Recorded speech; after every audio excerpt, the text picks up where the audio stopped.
Hello friend, তোমাদের জন্য নিয়ে এসেছি WBH এর টেস্ট পেপারের যে টেস্ট পেপারটা কিছুদিন আগে মার্কেটে এসছে পারুল প্রকাশনীর। তো সেখান থেকে আমরা করব হচ্ছে ম্যাথমেটিক্সের মডেল কোশ্চেন পেপার ওয়ানটা আমরা করার চেষ্টা করব। তার আগে বলে দিই, আমি এটা PDF তৈরি করে তোমাদেরকে সলভগুলো দেখাবো। তো তোমাদের বুঝতে যদি কোনো অসুবিধা হয় তাহলে তোমরা কিন্তু লিঙ্কে ডেসক্রিপশান দেওয়া আছে, হোয়াটসঅ্যাপে জয়েন করতে পারো, সেখানেও আমাকে কিছু জিজ্ঞেস করতে পারো বা সেখান থেকে PDFটা নিয়েও নিতে পারো। ঠিক আছে, যদি এখানে বুঝতে যদি না পারো তো সেখান থেকে PDF নিয়ে নিতে পারো। তো চলো শুরু করা যাক। তার আগে আমার চ্যানেলটাকে সাবস্ক্রাইব করে রাখবে, কারণ মডেল কোশ্চেন পেপার আজকে পার্ট 1 হচ্ছে, এর পরের বাকি পার্টটুকু আমরা পরের ভিডিওতে আপলোড করে দেবো। তো চলো শুরু করা যাক। প্রথম অঙ্কটা দেখো, বার্ষিক R% সরল সুদে P টাকার T বছরের সুদ I টাকা হলে এখানে 4টে অপশন দেওয়া আছে। তাহলে অঙ্কটাকে আমরা কিভাবে করব সেটা দেখা করো। তো বার্ষিক R% সরল সুদে P টাকার T বছরের সুদ I টাকা হলে আমরা জানি হচ্ছে যে PRT/100 I = PRT/100। তো সেখান থেকে যদি আমরা 100টাকে আয়ের কাছে নিয়ে যাই তাহলে অপশান বি এর সাথে দেখবে মিলে যাবে। অপশান বি হচ্ছে এর উত্তর, PRT = I × 100। এটা হচ্ছে এর অ্যান্সার, একের এক এটা। নেক্সট আমরা চলে আসবো হচ্ছে দেখো একের দুয়েরটায় A³ + B³ + C³ = 3ABC এবং A+B+C ≠ 0 হলে এর মান কোনটা? তো এটা খুব সহজ অঙ্ক, এটা মনে রাখবে, অপশান ডি হবে A = B = C। বোঝা গেল? এটা খুবই সহজ, এটা মনে রাখতে হবে, এটা একটা মানে শর্ত টাইপের অঙ্ক। তারপরে 3 দাগেরটা দেখো, বলছে দুটি বৃত্ত পরস্পরকে সি বিন্দুতে বহিঃস্পর্শ করেছে। বৃত্ত দুটির একটি সাধারণ স্পর্শক যদি AB দিয়ে দিয়েছে, বৃত্ত দুটিকে A ও B বিন্দুতে স্পর্শ করছে, তাহলে কোন ACB এর মান কত? অপশান দিয়ে দিয়েছে। তাহলে অঙ্কটা দেখো আমরা কিভাবে করব। অঙ্কটা 3 দাগের অঙ্কটা দেখো কিভাবে আমরা করছি। তো এখানে একটা ছবি আঁকা হয়েছে, দেখো দুটো পরস্পরকে ছেদ করছে আর দুটোর একটা সাধারণ স্পর্শক A আর B। তো মাঝখান থেকে যদি আমরা একটা কোণ তৈরি করি তো সেটা অলওয়েজ কিন্তু 90 ডিগ্রি হবে, এটা মনে রাখবে তোমরা। ছবিটা ঠিক এরকম দেখতে হচ্ছে, ঠিক আছে? 90 ডিগ্রি হচ্ছে অ্যান্সার, অপশান এতে আছে। নেক্সট দেখো 4 দাগের অঙ্কটা বলেছে একটি যৌথ ব্যবসায়ে 3 বন্ধু মূলধন যথাক্রমে 200 টাকা, 150 টাকা ও 250 টাকা একই সময় পরে তাদের লাভ্যাংশের অনুপাত কত হবে?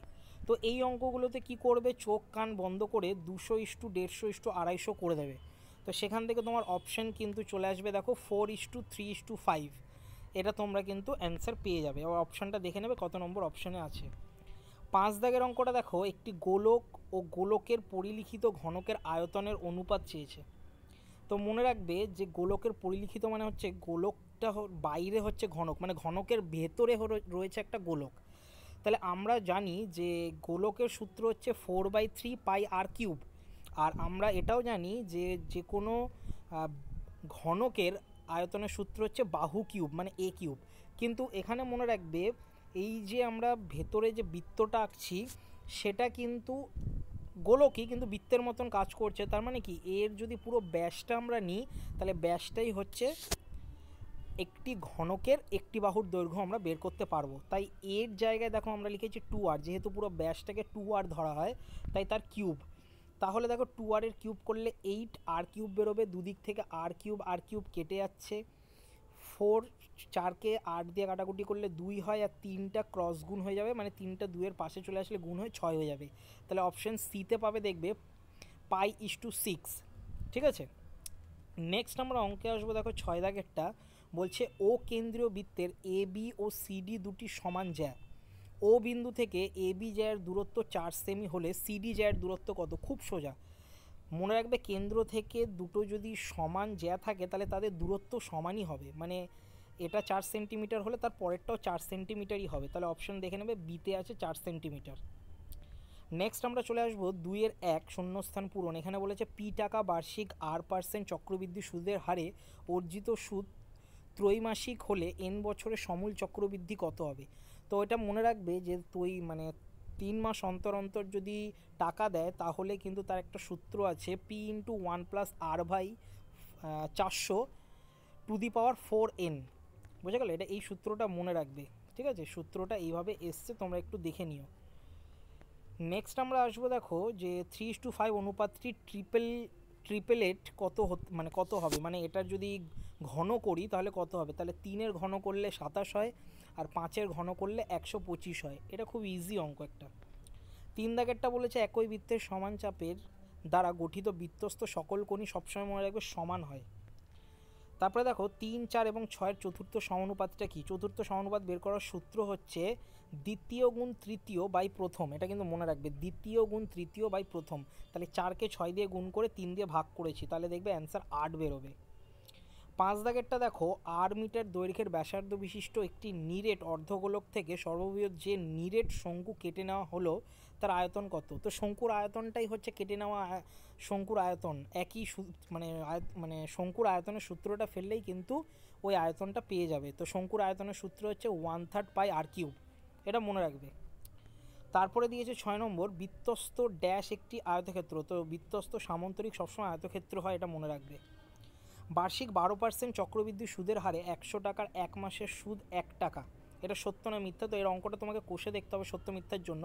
তো আমরা জানি PRT/100 করলাম, পি এর মান এখানে 100 লিখেছি, আর এর মান হচ্ছে 12 আর টি এর মান হচ্ছে 1/12। যেহেতু 1 মাস তাই মাসটাকে বছরে নিয়ে গেলে 1/12 হয়। 100 কেটে যাচ্ছে আর 12 কেটে যাচ্ছে, তাহলে 1 টাকাই বেরোচ্ছে, তাই এটা কিন্তু সত্য হবে।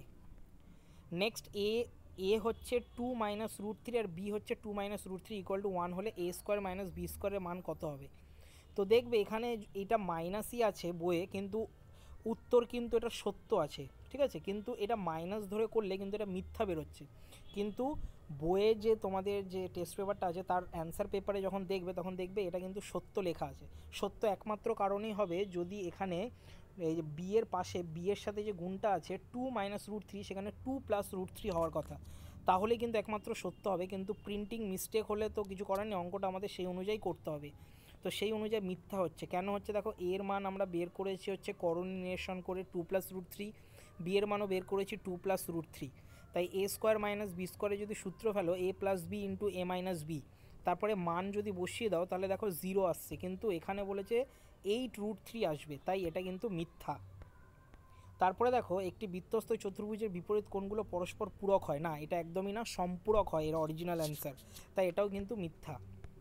যে ব্যক্তি টাকা ধার দেন তাকে অর্ধমর্ণ বলে, বা এখানে লিখেছে হবে, তো এটাও কিন্তু মিথ্যা, তাকে কিন্তু উত্তমর্ণ বলা হয় যে ব্যক্তি টাকা ধার দেন। ax² plus bx plus c equal to 0 সমীকরণের দ্বিঘাত সমীকরণ হওয়ার শর্ত হচ্ছে a নট ইকুয়াল টু 0। একদম সত্য, কারণ এর মান যদি 0 হয় তাহলে দ্বিঘাত সমীকরণই হবে না, তাই এটা একদম সত্য। 4-এর 1-এ আসছি, দেখো 2 নম্বরে কোশ্চেন বার্ষিক 5% সরল সুদের হারে কত টাকার মাসিক সুদ 1 টাকা। তো আমরা সূত্র জানি I ইকুয়াল টু PRT/100।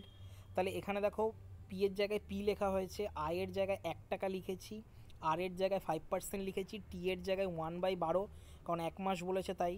তো 5 দিয়ে 100কে কাটাকুটি করলে 20 হয়, আর 20 আর ওপরের যে 1/12 আছে তার সাথে গুণ করলে হয়ে যায় 240 টাকা। তাহলে অ্যান্সার হচ্ছে আসল বা মূলধন হচ্ছে 240 টাকা। 2 নম্বরের অঙ্কটা দেখো, যদি A/B/C/D হয়, তার অনুপাত দিয়ে দিয়েছে, তাহলে A plus B/C plus D এর মান কত? তো প্রত্যেকটা অনুপাত দিয়ে দিলে আমরা x ধরে নিতে পারবো, তাহলে A এর মান x/2, B এর মান x/3, C এর মান x/4 আর D এর মান x/5। এবার তোমরা যোগ করে দেবে, যেমন x/2 প্লাস x/3 যোগ আর x/4 প্লাস x/5 যোগ করে দেখবে কাটাকুটি করে 50/27 আসছে, ঠিক আছে? x কেটে যাচ্ছে যেহেতু ইস্টু আছে, আর 6 আর 20 কাটাকুটি করলে 10 আর 3 বেরোয়, তাহলে ক্রস গুণ করলে 5 10 50 আর 3 9 27। নেক্সট 3 দাগের অঙ্ক দেখো 1/x ইকুয়াল টু 2 মাইনাস √3 হলে x এর মান কত? খুব ইজি, করণী নির্ণেশন করে দিলেই হয়ে যাবে। তাহলে 1/x এর করণী নির্ণেশন করলে দেখবে তার অপোজিটটা বেরোবে 2 প্লাস √3 বেরোবে। অনেকে ডাইরেক্ট এর অ্যান্সার লিখে দেবে, কিন্তু তারা কিন্তু 2 2 পাবে না, তাদেরকে এক্স্যাক্ট এইখানে পিডিএফে যেভাবে করা হয়েছে সেভাবেই করতে হবে, তাহলেই 2 2 সে পাবে। 4 নম্বরে বলছে যে x² minus x equal to K into 2x minus 1 সমীকরণে বীজদ্বয়ের সমষ্টি যদি 0 হয় তাহলে কে এর মান কত? তো প্রথমে আগে সমীকরণটাকে আমাদেরকে 0 করতে হবে। ইকুয়াল টু দেখো 0 করেছি, কীভাবে 0 করেছি? প্রথমে গুণ করা হয়েছে, কে দিয়ে 2xকে গুণ করলে 2kx হয়েছে, আর কে দিয়ে 1কে গুণ করলে মাইনাস কে হয়েছে।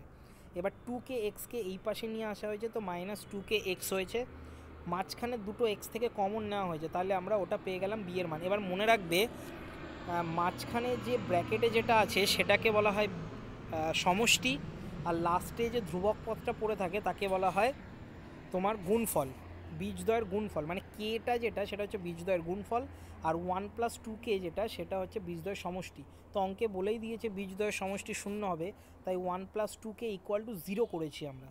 তাই 2k = -1, কারণ +1টা ওই পাশে থেকে এই পাশে আসলে -1, আর 2টা নিচে চলে আসবে, মানে -12 হচ্ছে k এর মান। 5এরটা বলেছে দুটি বৃত্তের ব্যাসার্ধের দৈর্ঘ্য যথাক্রমে 3 সেন্টিমিটার ও 8 সেন্টিমিটার, বৃত্ত দুটির কেন্দ্রদ্বয়ের দূরত্ব 13 সেন্টিমিটার, এর একটি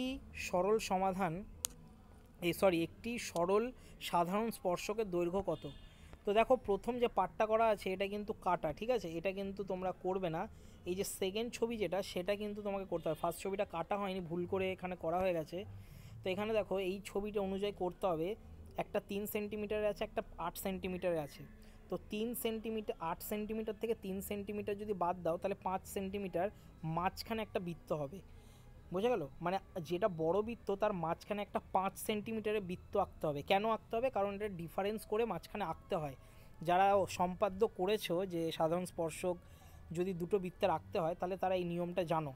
তো আমরা জেনে গেছি যে এখানে পিথাগোরাসের একটা সূত্র পড়ছে, যেটা হচ্ছে লম্ব স্কোয়ার প্লাস ভূমি স্কোয়ার সমান সমান অতিভুজ স্কোয়ার। তাহলে এখানে AC square plus BC square সমান সমান এবি স্কোয়ার, ঠিক আছে। তাহলে এসির মান হচ্ছে আমরা জানি না, বিসির মান হচ্ছে 5, তাই 5-এর স্কোয়ার 25, আর এবির মান হচ্ছে 13, তাই তার স্কোয়ার করলে 169। তাহলে এসি স্কোয়ার সমান সমান 169 থেকে 25 বিয়োগ করেছি, তাহলে ওটা বিয়োগ করলে দেবে 144 বেরোয়, আর যেহেতু স্কোয়ার আছে তাহলে স্কোয়ারটা ওই পাশে গেলে রুট হয়ে যায়, তাহলে অ্যান্সার 12 সেন্টিমিটার। তাহলে স্পর্শকটার দৈর্ঘ্য হচ্ছে 12 সেন্টিমিটার, এটা মনে রাখবে। 6 দাগের অঙ্কটা হচ্ছে এবিসিডি বৃত্তস্থ চতুর্ভুজের এবি আর এডির মান সমান, তাহলে এবিডি যদি 30 ডিগ্রি হয় তাহলে বিসিডি কত। তা মনে রাখবে এবিডি যদি 30 ডিগ্রি হয় তাহলে যে দুটোই যে কোণ রয়েছে সেই দুটো যেহেতু বাহু সমান তাহলে তার অপোজিট কোণগুলো সমান হয়। তাহলে ডিএবি যে কোণটা ডিএবি, তাহলে মনে রাখবে সেটা কিন্তু 180 থেকে 30 আর 30 যোগ করে যে বিয়োগটা বেরোবে সেটাই হচ্ছে ডিএবি কোণের মান, মানে 120 ডিগ্রি।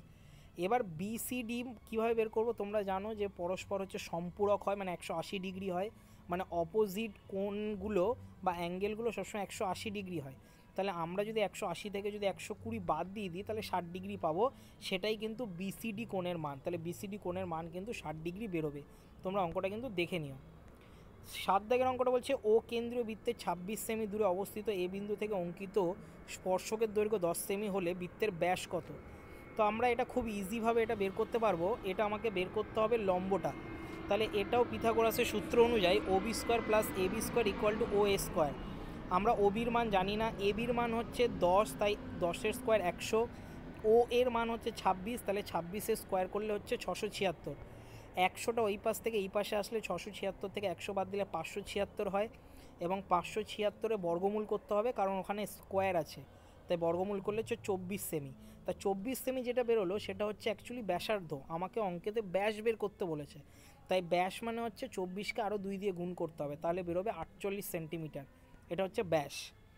7 নম্বর অঙ্ক দেখো, 400 টাকায় 2 বছরের সমূল চক্রবৃদ্ধি 441 টাকা হলে বার্ষিক শতকরা চক্রবৃদ্ধি সুদের হার কত। এটা একটা বইয়ের অঙ্ক, খুব সিম্পল। আমরা জানি A equal to P into 1 + r/100⁴ তাহলে এর মান 441, পি এর মান 400, আর এর মান তো জানি না, আর এন এর মান স্কোয়ার।